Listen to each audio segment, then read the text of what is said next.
This episode of Hitched to Homicide deals with the subject of rape and murder of minor children. Listener discretion is advised.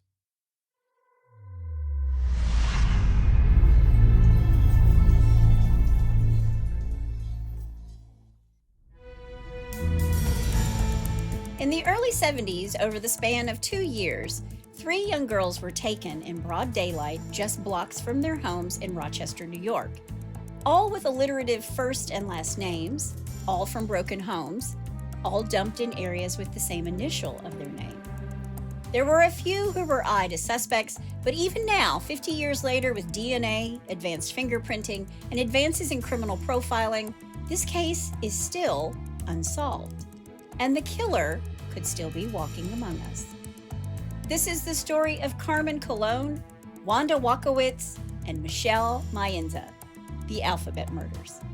Hey y'all, I'm Kris Calvert. And I'm her husband, Rob Potter. Welcome to Hitched to Homicide. For better or worse. Till death do us part.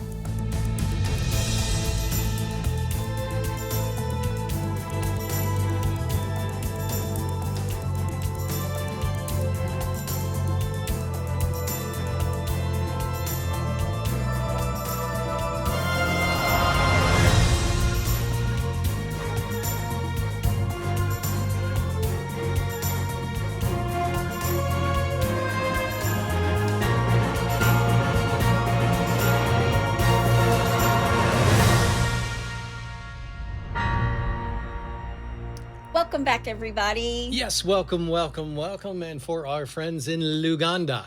Where is Luganda? Luganda's in South Africa. Okay. Yep. Keol.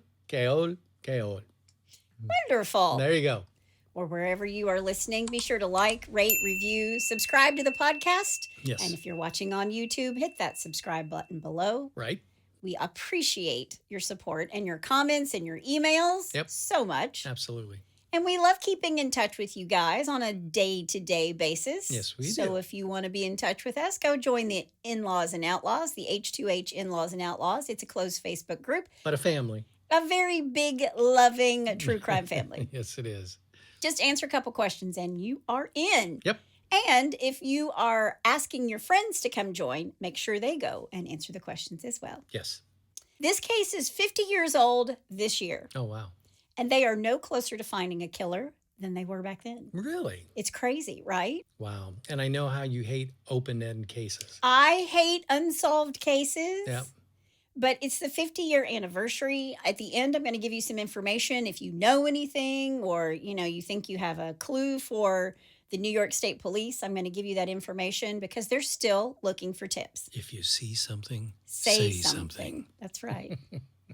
Before I get started, let me thank some sources. The Statesman Journal, the Rochester Democrat and Chronicle, All That's Interesting, Oxygen.com, Real Crime, and the New York Times. Nice. Well, you ready? I am. Let's do it. There's no good way to start this podcast other than to tell you about our victims because we don't have a killer. Okay. So I'm really going to focus on these girls. Okay. Carmen Colón was born on February 1st, 1961. By the way, what a great name. Yeah. Carmen Colón. Yep. Her family is Puerto Rican, and Carmen's mother, Gillianis, was only 16 years old when she had her. Carmen was born in Rochester, but she was taken back to Puerto Rico when she was just a baby. Okay. Her parents brought her back to Rochester in 1966, and then her mom and her dad separated. Okay. Her mother really cares for her. She loves her very much. Carmen had a hard time in school. She was a little behind. She had a hard time keeping up. Okay. And there were some people who said that she was mentally challenged just a little bit. Her uncle has said that she was emotionally immature as well, meaning she was 9, but she acted more like she was 7. Gotcha. And I read that and I thought, well, a 9-year-old and a 7-year-old kind of act pretty much the same. I still act like a 9-year-old. 12. You're a 12-year-old boy. I'm a 14-year-old boy, apparently, though, with my sense of humor. So we fit together perfectly, honey. You know, we're both parts of a 14-year-old boy. Like peas and carrots. Peas and carrots, peanut butter and jelly. You're the cheese to my macaroni. There you go. But she's a tiny little thing. She's 65 pounds. She's got long brown hair, brown eyes. Carmen also suffered from nightmares or night terrors. And after her mother and father break up, she goes to live with her grandparents, Mr. and Mrs. Felix Colón. Okay. Her grandparents were really worried about neighborhood drug abuse, and they only allowed her to play with her cousins, and she was only allowed to play with neighborhood kids and inside their fenced yard area. Gotcha. Now, because Carmen went to Puerto Rico as a baby, her English is not so great. She spoke very little English, and she went to special classes at PS5 in Rochester. Her teacher said she was always smiling. She was always very friendly. On Tuesday, November 16th, 1971, Carmen's mother came by her parents' home where her daughter's living. She asks Carmen to go to a drugstore just 2 blocks away to get a prescription filled for her 9-month-old half-sister. Okay. And this isn't something new for Carmen because since she'd been living with her grandparents, her grandfather would ask her to run the occasional errand. Sure. And Carmen loved doing it. And how old again was she? 9. 9 years old. Okay. In fact, running errands was one of her favorite things to do for her grandfather. Okay. Now, in one source, it said she was picking up a prescription not for her half-sister, but for her grandfather. It doesn't matter. She goes to this drugstore. Sure. She leaves her grandparents' home. She's wearing green pants, light blue socks, and white sneakers with a red cardigan with a black collar and a full-length red overcoat. Okay. It's 4 o'clock in the afternoon, and it's kind of misty and rainy out. Okay. Carmen walked to the Jack's drugstore in the Bullhead area of Rochester, and she puts the prescription bottle on the counter along with her mother's Medicaid card. And she leaves because they say it's going to take a little bit to fill this prescription. Right. And she tells the store owner, Jack Corrigan, quote, "I gotta go. I gotta go," end quote. Okay. She was last seen at the shopping center entering a parked car close to the pharmacy at 4:20 p.m. She was a little bit hyper, and that behavior wasn't all that odd that day.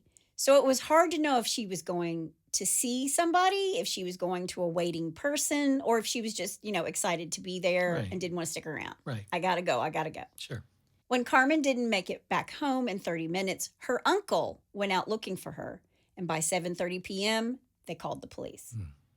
But what Carmen's family doesn't know is that she's seen again after the pharmacy, this time on Route 490, but at the Route 36 interchange near a rest area. People see a little girl suddenly appear out of the darkness along the shoulder of the road. She is naked from the waist down, and she's trying to hail passing cars. Why? I mean, nobody stopped. And these drivers see this car backing up on the shoulder to get to Carmen, and nobody stopped. Exactly. Wow. Nobody stopped. Wow. And here are some of the things that these drivers said, because I went to the old newspapers and looked it up. All right. Quote, "I couldn't believe what I saw," end quote. Quote, "I thought the little girl had been let out of the car to go to the bathroom," end quote. A third driver thought about going back but changed his mind. A fourth said, quote, "I felt someone behind was in a better position," end quote. Yeah. Someone behind me was in a better position. Yeah. Let somebody else take care of it. And finally, quote, "I didn't expect anything sinister," end quote. Now, there's like one video that talks about this, and they're saying, of course nowadays, if they saw a little girl half naked from the waist down running away from a car, everybody would stop. Yeah. Yeah. But right then, no. In the early 70s, they were like, nothing bad's happening. Yeah. People were still hitchhiking and, Yeah. At this point, when Carmen's running away, she's 12 miles from home. So how did this driver gain control of Carmen and then lose control of Carmen? Right. She's 9 years old, who's emotionally more like a 7-year-old, and she doesn't really speak English all that well. Right. So if she's out of the car and there are all of these other cars whizzing by at 75 miles per hour, that was another one. Well, I was going 75 miles per hour. Right. Because remember, the speed limit was super high back then. Yeah. How did she get out of the car? Yeah. Okay. But after she's out of the car, why does her abductor not just peel out of there? Just get the heck fire out of there. Sure. Yeah. And I think it's because she knew him and she would be able to point a finger at her abductor. Yeah. He got her in the car, right? Right. So she's reported missing at 7:30 p.m. that night. Police and neighbors searched the neighborhood for 2 days and went house to house. They went through vacant buildings. They went through vacant fields. No Carmen. 2 days later, two little boys are riding their bicycles on Stearns Road in the town of Churchville. They see what they think is a broken doll in a ditch. In a gully along the side of the road. It's Carmen. Her body is lying against a boulder. She's wearing only her sweater, socks, and sneakers. Wow. Her coat was in a culvert 300 feet from her body. Her trousers were only discovered on November 30th, close to the service road near the rest area where so many people saw her. Wow. There are no bindings on her, nothing around her hands or feet. It looks like she was dropped off there, like he just wants to get rid of the body. Sure. She was manually strangled from the front, which means it's very personal. Yeah. Her abductor or her killer was looking her in the eye when he killed her. An autopsy revealed that in addition to being raped, the child suffered a fracture to her skull and one of her vertebrae before she'd been manually strangled to death. Furthermore, her body had been extensively scratched by fingernails. Really? Police talked to more than 200 people. They got over 300 tips. They picked up known sex offenders. They questioned them, but there were no arrests. But there were rewards. Okay. On November 21st, 2 days after Carmen's body is found, a penciled note is found scribbled on a men's room door on the 6th floor of a downtown building. Quote, "I killed a 10-year-old girl. Who will be next?" End quote. Man. In early 1972, 5 large billboards go up alongside major Rochester expressways. Each had an 8-foot-high picture of Carmen alongside the headline, "Do you know who killed Carmen Colón?" Each offered a $6,000 reward for information leading to the arrest and conviction of Carmen's murder or murderers, in addition to displaying the telephone hotline number and the address, encouraging people to submit anonymous information. Right. And even though they got a few leads, not one of them panned out. Really? Not one. Wow. So her name is Carmen Colón. She's dropped in Churchville. 3 C's. Wow. 17 months later, 11-year-old Wanda Lee Walkowicz and her friend are chased on Saturday, March 30th. There was a man in the bushes. What they saw was that he had buckles on his shoes. This is how it's reported. But by the time police show up to the area, the man's gone. Wanda is the daughter of Joyce and the late Richard Walkowicz, who died at the age of 30 from a heart attack. Oh, gee whiz. A heart attack at 30. Man.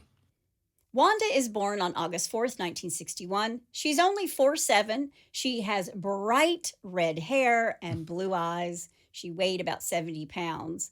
She was an active little girl, very smart and athletic. She loved to play kickball, but apparently she didn't have a lot of close friends. Then on April 2nd, 1970, a few days after Wanda and her friend are chased by this man, Wanda was on her way home from the Hillside Deli on Conkey Avenue. She'd left her house on Avenue D on the east side of Rochester, and according to the owner of the delicatessen, she purchased groceries that her mom had given her a list to buy. It's 5:15 p.m. Okay. Before she leaves, she tells Bill Van Orden, a clerk at the deli, quote, "Hurry up, I'm in a hurry," end quote. Wanda left the deli and started walking north towards her house. Wanda was reported missing by her mother, Joyce, at 8 p.m. after she didn't come home from the deli. Right. Police immediately launch an intense search to locate Wanda, and almost 50 detectives searched several square miles around her home and the delicatessen and areas around the Genesee River where she used to play a lot. Right. These searches failed to locate her, although several neighborhood residents recalled seeing Wanda struggling to carry the bag of groceries when she's walking just north of Avenue B. Okay. 3 of her classmates specifically saw her bracing the bag against a fence so she could get a better grip on the bag, Right. on a better grip on the brown bag. Sure. Yeah. And as she's doing this, a brown vehicle drives past her. Now, Wanda is fully clothed when she's found by a police officer at 10:15 a.m. the following day. She's been discarded at the base of a hillside along an access road to State Route 104 in Webster, approximately 7 miles from Rochester. Okay. Wanda Walkowicz, found in Webster. Okay. The position of her body indicated she had likely been thrown from a moving car with her body rolling down the embankment. The autopsy revealed she had been sexually assaulted, then strangled from behind with a ligature, most likely a belt. And several defensive wounds on her body showed that she had been fighting off her murderer. Wow. Also, her body had been redressed after death. The autopsy also revealed traces of semen and pubic hair on her body. Furthermore, several strands of white cat fur were found on her clothing. Really? Even though Wanda's family did not own a white cat. Interesting. Yeah, interesting. Yeah. Just like Carmen Colón, the investigators established an anonymous telephone hotline, and they distributed all these flyers throughout the Rochester area, just begging for information. Sure. And this time, a reward of $10,000 is offered for information leading to the arrest and conviction of Wanda's murderer. Okay.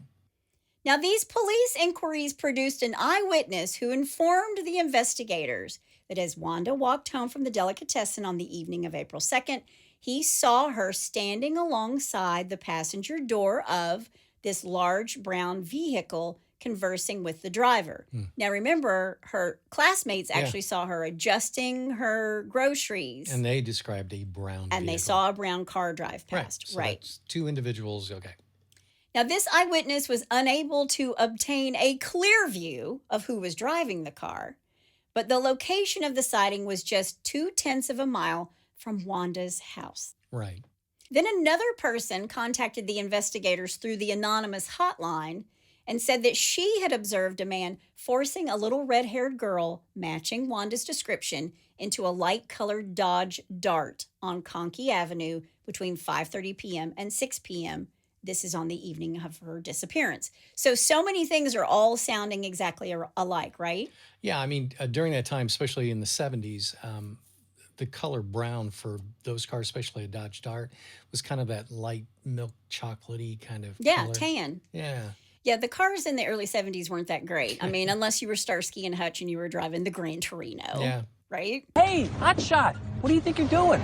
This is a Ford Gran Torino, okay? I had a chocolate brown Pinto wagon. I had a bright orange 1973 Chevy Vega There you go. with no power steering and no air conditioning. I had rack and pinion. So I was moving up, baby. Kids today, they don't know what it's like to have to drive that first car that you get back then, like we got back then. Yeah. Now, in the beginning, the Rochester Police Department, they kind of poo-pooed any idea that the murders of Carmen and the murder of Wanda were ever connected at all. Really? Yeah.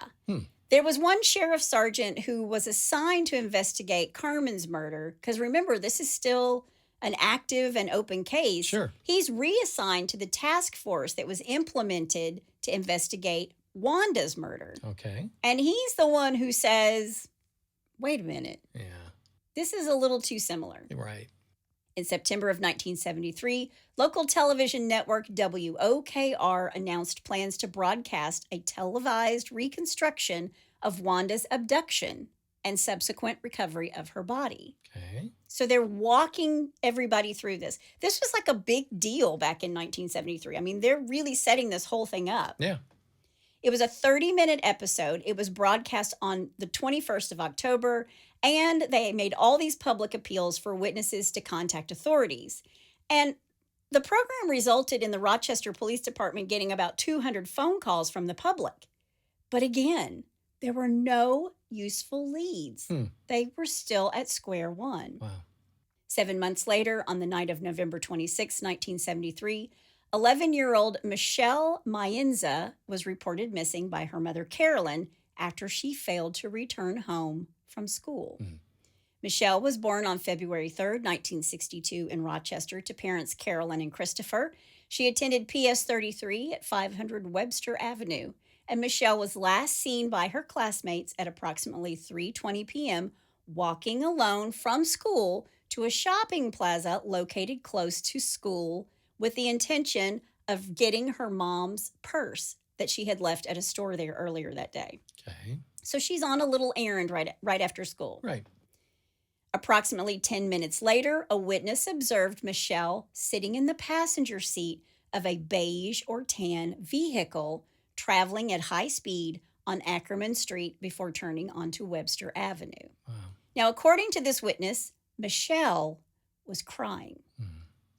Now, at 5:30 p.m. on November 26, a motorist observed a man standing by a large beige or tan vehicle with a flat tire parked alongside Route 350 in the town of Walworth, holding a girl he strongly believed to be Michelle by the wrist. Wow. So he's got a flat tire and he's got this little girl by his side and he's holding her tight. And this motorist actually stops to offer assistance. So this guy stops because somebody has a flat tire. Right. And there's a little girl who's naked from the waist down and nobody stops. Right. Yeah. Which makes absolutely no sense to me. Sure. But this motorist says that once he stops and says, hey, do you need any help? This guy deliberately, quote, grabbed the girl and pushed her behind his back, end quote. And he also stood in front of his license plate, keeping the driver who stopped to even see what state it was from. Yeah. Yeah. That's hinky. Very hinky. And he also had, according to this witness, a menacing expression on his face that the driver thought, I got to get out of here. Yeah. It made him nervous. Sure. So he wanted to drive away. Yeah. Michelle's fully clothed body was discovered at 10:30 a.m. on November 28th by Eugene Vandewall, the fire chief of the Walworth Volunteer Fire Department, who was on his way to take a friend to see the new fire truck. Yeah. She was lying face down in a ditch alongside a rural road in Macedon, approximately 15 miles from Rochester. Okay. She looked like she had been rolled down the side of the hill. Her coat was found by a sheriff's deputy at 1 o'clock, also in a ditch along Eddy Road, about a half a mile from her body. And her autopsy revealed that in addition to having extensive blunt force trauma to her body, Michelle had been raped and then strangled to death from behind with a ligature, this time possibly a thin rope. And numerous strands of white cat fur were discovered on her clothing. That's okay. And leaves matching the leaves where her body is discovered are found inside one of her clenched fists. And that just meant that she had been strangled to death at or near the location where her body was found. Sure. Right. Investigators were able to retrieve a partial palm print from her neck and traces of semen upon her body and underwear. And a forensic analyst of the semen samples determined she had been raped by one person, one man. Now, an analysis of the contents of Michelle's stomach revealed traces of a hamburger and onions, which had been consumed about 1 hour before her murder. And this sort of gives credence to the earlier reports of a girl matching Michelle's description, having been seen in the company of this Caucasian man with dark hair, somewhere between the ages of 25 and 35, about 6 feet tall and weighing 165 pounds, because they were both seen at a fast food restaurant in the town of Penfield at about 4:30 p.m. on the afternoon of her disappearance. Really? Yeah. And then again, alongside Route 350, just an hour later when they have a flat tire. Right. Now, after Michelle's murder, investigators release a composite drawing of this man that was seen with her by more than one eyewitness. Right. They give it to the media and they put up yet another hotline, but this one is devoted exclusively to the manhunt for this killer. Now they interview 800 potential suspects. Wow. And here are the really weird similarities in this case. Okay. All three of the girls were around the same age, prepubescent, and they all disappeared from Rochester in the early afternoon when it was either drizzling or kind of raining. Okay. Each girl is discovered either fully clothed or partially clothed close to an expressway. All three were short. All had been raped prior to being strangled to death. All three were considered loners. All three were from poor Catholic families. 2 of the girls had food in their stomachs, even though they'd eaten prior to leaving their homes or leaving from school. And the bodies are redressed after the murders. Wow. And then there's also the initials of all the girls. CC, WW, and MM, not to mention their bodies are found in areas of the same letter. Really? Hence, the alphabet killer. Oh, wow. All three lived in rundown areas of Rochester's inner city. Their families were split and receiving welfare. In every case, the father was absent. One of the children, Carmen Colón, was known to be slightly mentally impaired, and there's reason to believe that Michelle Maenza also was slightly mentally impaired. Okay. In Wanda's home, the Walkowicz home, there were indications of drunkenness and promiscuity, and their other daughter was already a habitual truant. Okay. Michelle Maenza's mother seemed to her neighbors to be incapable of caring properly for her home or her children. Yeah. Michelle and her younger sister were tormented by their classmates because they were never really required to bathe regularly in their house. Wow. And their clothing was ragged and they were dirty. That's sad. Now, in the case of Carmen Colón, her uncle, Miguel Colón, is considered by investigators to be a strong suspect in her murder case. Miguel was her paternal uncle. Okay. And following her parents' separation, he formed a relationship with Carmen's mom. Okay. Just weeks prior to Colón's abduction and murder, her uncle is known to have purchased a car closely matching the vehicle seen by eyewitnesses. Really? Yeah. They thought that that kind of car was the same one that they saw reversing on Interstate 490 after Carmen when she's just Right. naked from the waist down. Yeah. And investigators did conduct a search of his car right after her murder, and they discovered that the interior and the exterior of the car have been extensively cleaned, and the trunk had been washed with a strong cleaning solution. Yeah. But then they went to the dealership that sold Miguel the car, and they said that the trunk had not been washed with detergent prior to the sale. Moreover, a doll belonging to her was also found in his car. Okay. And Carmen's relatives informed investigators she had frequently traveled in her Uncle Miguel's car and may have left the toy in the car. Really? Yeah. And according to a friend, just 2 days after the death of Carmen, Miguel told him that he was going to leave the country because he had, quote, done something wrong in Rochester, end quote. He relocated from Rochester to Puerto Rico just 4 days after the murder of his niece, Carmen. Wow. Now, investigators did travel to San Juan to question Miguel in March of 1972. And although local newspapers published articles detailing police intentions to question him, resulting in Miguel fleeing from authorities, he surrendered to authorities on March 26th and agreed to be extradited back to Rochester to face questioning. Okay. So what he's basically saying is, I left town because they were looking at me. Miguel Colón was unable to provide a credible alibi for his movements on the day that his niece was murdered. Right. And nobody could be located to corroborate his claims of where he was. And even though there's this strong circumstantial evidence, there was no physical evidence ever located at the crime scene or inside his car that would link him to the murder of Carmen. Yeah. Miguel committed suicide in 1991 at the age of 44 after an incident of domestic violence in which he shot and wounded both his wife and his brother. Wow. Yeah. Gee whiz. I actually read that the police were pursuing him and he turned around and killed himself in front of them. Wow. Now, one individual who was considered a strong suspect in the Alphabet murders is a 25-year-old Rochester firefighter named Dennis Termini. Termini was a prolific serial offender known as the, quote, garage rapist, who is known to have committed a minimum of 14 rapes of teenage girls and young women between 1971 and 1973. Wow.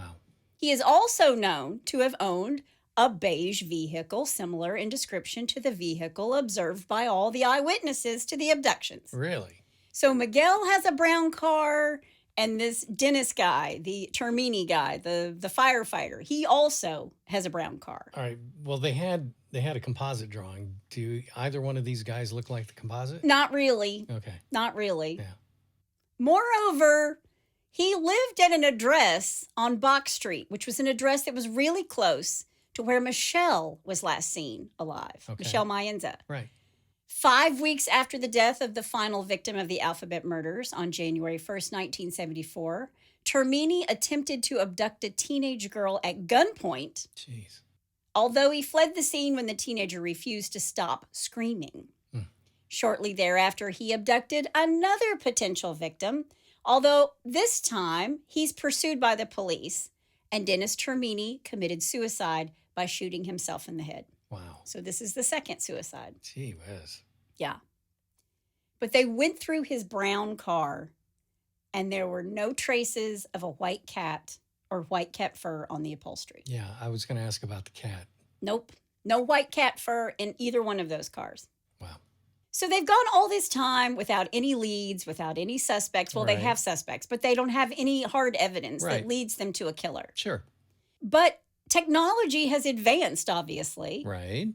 And in January of 2007, Dennis Termini's body, the firefighter, was actually exhumed. Oh, wow. So they could get a DNA sample Sure. for comparison with the semen samples recovered from Wanda's body. Okay. And the results of this test confirmed Termini was not responsible for her murder. Really? However, no physical evidence retrieved from the bodies of Carmen or Michelle exists for comparison for Termini's DNA. Okay.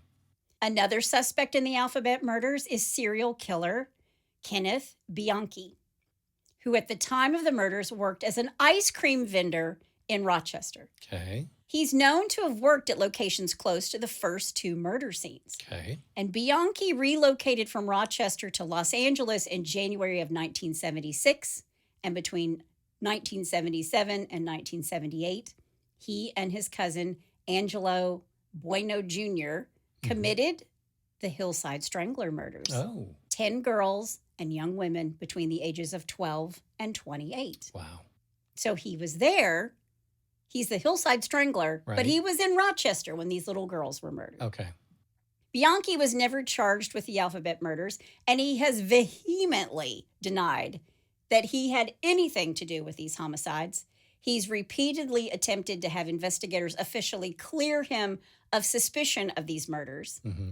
However, while he's residing in Rochester, he's known to have driven a vehicle that's brown and the same model as the one seen near one of the abduction sites. Wow. In April 2011, a 77-year-old man named Joseph Nasso was arrested in Reno, Nevada for the murders of 4 women in California committed between 1977 and 1994, Okay. all of whom are believed to have been sex workers and each of whose surnames began with the same letter as that of their first name, Really? just like the girls. Right. Nasso was a New York native who had lived in Rochester during the early 1970s and who is known to have regularly traveled between New York and California. Okay. So they think he's a person of interest in the Right. Alphabet murders, Sure. but the DNA testing has confirmed that he's not a match to the semen samples recovered from Wanda's body. Okay. Nasso was brought to trial on June 18th, 2013, and charged with the murder of the 4 California Alphabet murder victims. He was unanimously convicted of each murder on August 20th. On November 22nd, 2013, he was formally sentenced to death. Okay. Now, profilers have gone back and looked at this case so closely. A couple of conclusions are that perhaps Carmen was not murdered by the same person who murdered Wanda and Michelle. Okay. And the reason behind that is both of these girls were fed. Both of these girls were cared for first. And both of these girls had white cat hair on their clothes. Right. And 2, weren't they strangled from behind? Yes, Carmen was manually strangled by someone's bare hands from the front, Right. while Wanda and Michelle were both strangled with either a belt or rope. Right. Now, there are loads of people who say that the girls' names and the locations where their bodies are left, it's just happenstance. Mm-hmm. But that's a lot of happenstance. Yeah. Yeah. That's a lot of C's, that's a lot of M's, that's a lot of W's. Right. But 2023 marks the 50th anniversary of these murders, and no one has yet been held accountable. Amazing. 50 years later, this case is open. Yeah.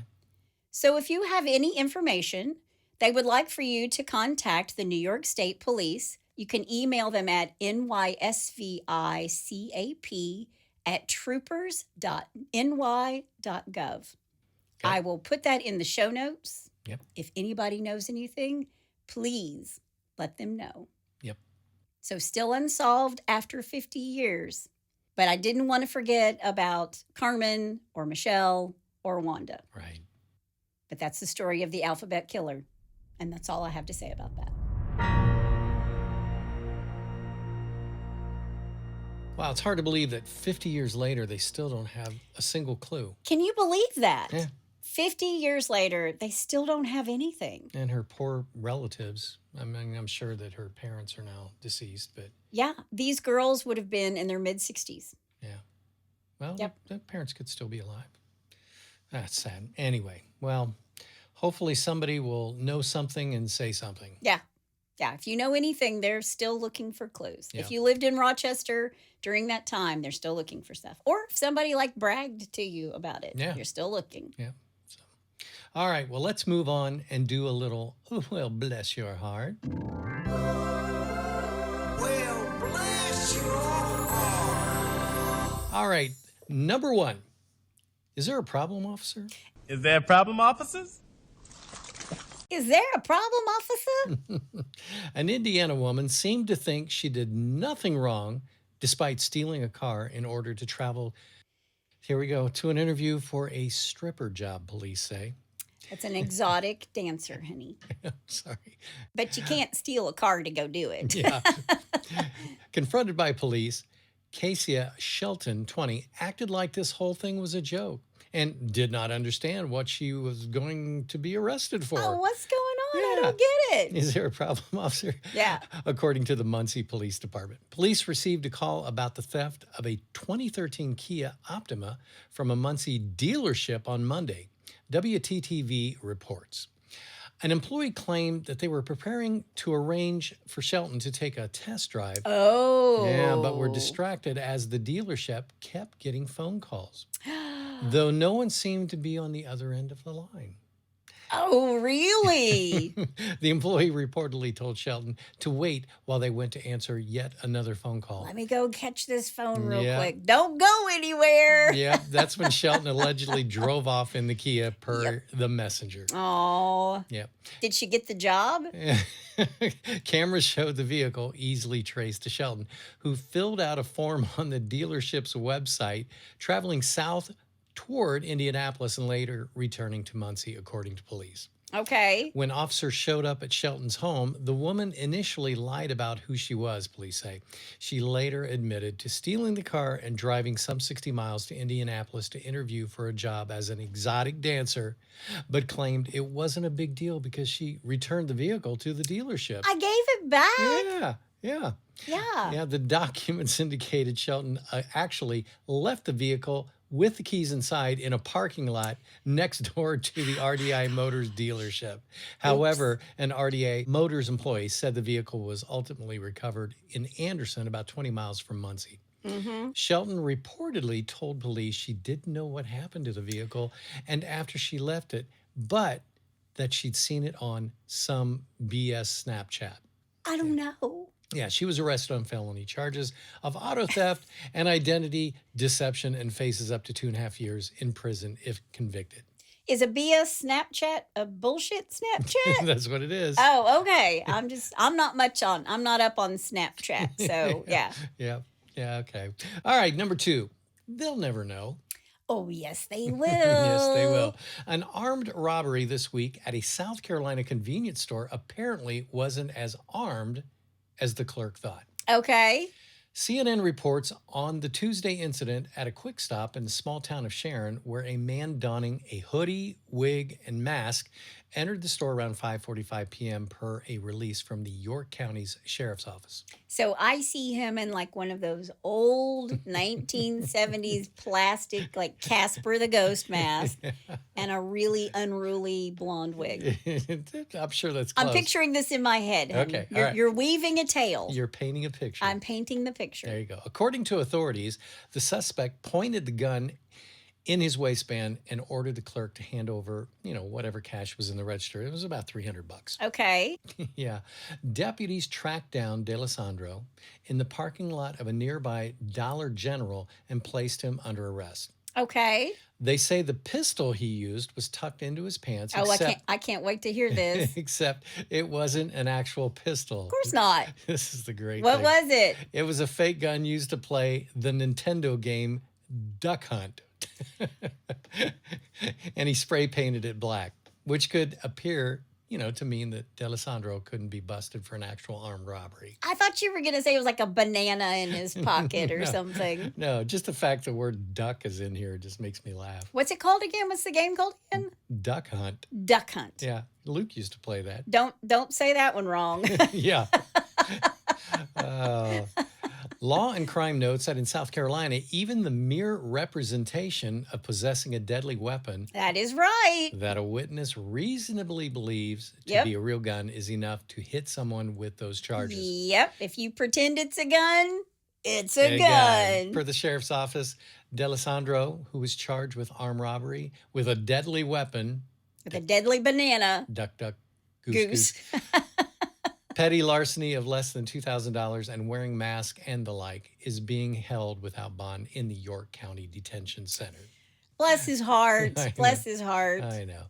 All right, number 3, and finally, next time, you might want to bring an extension cord. Okay. When trying to avoid headlines for criminal idiocy with a green flare, you best remember one simple rule.